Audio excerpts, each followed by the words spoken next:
So you bring up like your cultural heritage, which is an interesting thing because so many of my friends have mentioned sort of something similar that you talked about in the sense where you are ambiguous something that Mm, the industry can't quite put their finger on where you exist.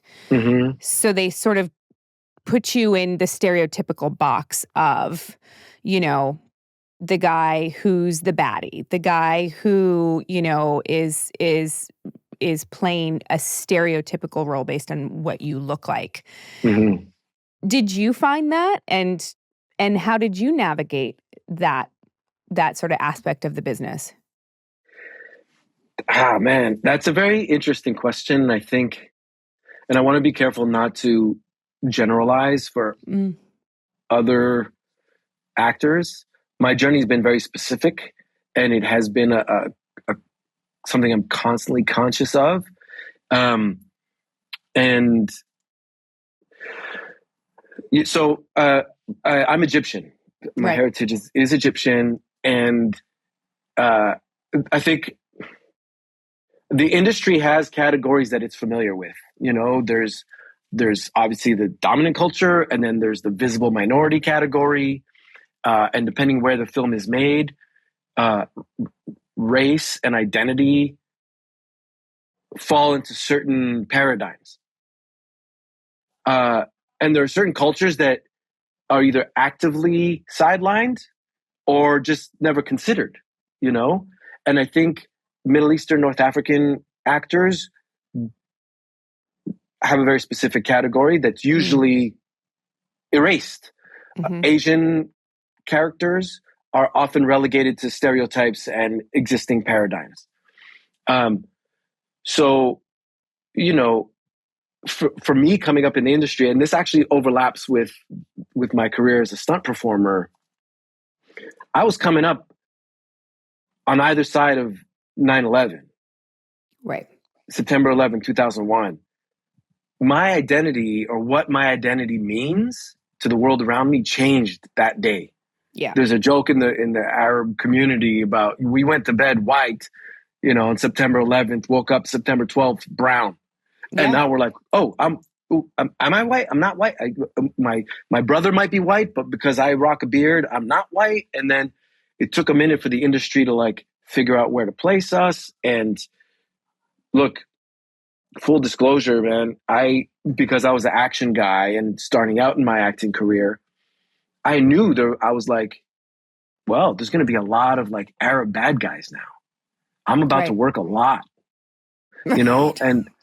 and look, in my defense, I was young and eager to work, and those roles existed, and somebody's going to have to fill them, and I didn't shy away from that.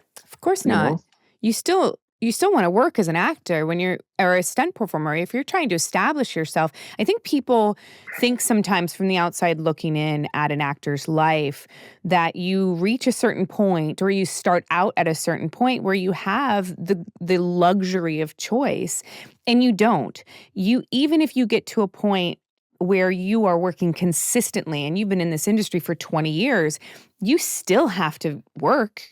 You take jobs when they come to you because you need to, support your family or qualify for your health insurance or pay your rent or, yeah, work so people don't think you've not worked for 2 years. You know what I mean? Like there are many different reasons for that. So I completely understand that. And you saw an yeah, opportunity too. yeah. And look, I think actors take a lot of heat for the characters they play, and I don't Mm, think your average audience member understands that. Like what you just said, we got to work. I didn't write this shit. I mhm. didn't produce this shit. I might not even agree with it, um, but it's a job. Yeah. Um, and now with social media, the way like everybody, it's democratized everybody's opinion, and so the actor being out there as the public figure to this role takes all the heat, and uh, and I think sometimes that's unfair, Yeah. and I don't criticize like. I did get to a place in my career or in my life where I do other jobs to support myself for that reason, so that I can have the luxury of choice. I Mm. still don't all the time, and I can't rewrite characters that have been written for me. I can advocate for myself and advocate for people who look like me and advocate for my community, but my influence only goes so far.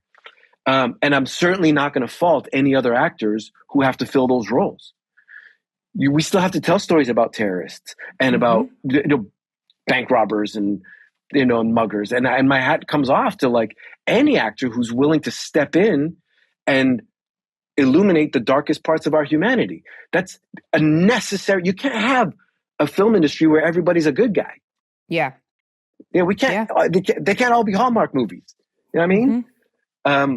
So, I mean, and within my career, I have turned down some jobs, and I have taken some jobs that I then turned around and tried to undermine the stereotype as much as I could. Right. Right. And to be honest, this was a conscious thing too.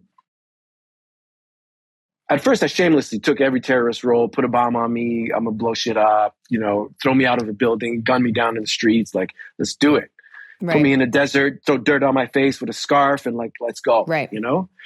I gained a little maturity, a little perspective, and I was like, ooh, I actually want to start making stuff that like my family can be proud of, or like my aunties, it can watch me and like not always make that same joke of, oh, here he is, the terrorist again. Right. So I started to accept roles where I saw the opportunity to infuse that character with a little bit more humanity, a little bit more Right. vulnerability, and like, Right. and do the best possible job. Cause I'm like, if I'm stuck in a type category, the only way out is through the top. So I'm going to do the best job I can and like outgrow this type category by doing the best possible job I could. And I think I got stuff like 24, E-Ring back in the day.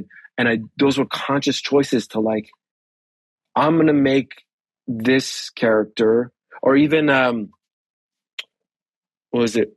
With Clive Standen, Taken, it was another suicide bomber vest, but my character was actually the victim and he'd been forced into that vest. But like I had said, I'm not doing any more. I don't need any more images of me or people who look like me in a suicide bomber vest. But Right. I took that role because I was like, it actually undermines the stereotype. Ultimately, what I wanted to get to is where I'm at now. And the character looks like me. The character shares my heritage, but I don't know nobody who's a terrorist. I have nothing Right. to do with. I'm not a former terrorist. I'm not a counterterrorism expert. I'm not the Right. infiltrate. Like I'm not a translator. I'm just some guy who works for the CIA Right. or FBI or is a cop or freaking is fixes sailboats. Right. It just happens to look like me. Like that's ultimately where I wanted to get to.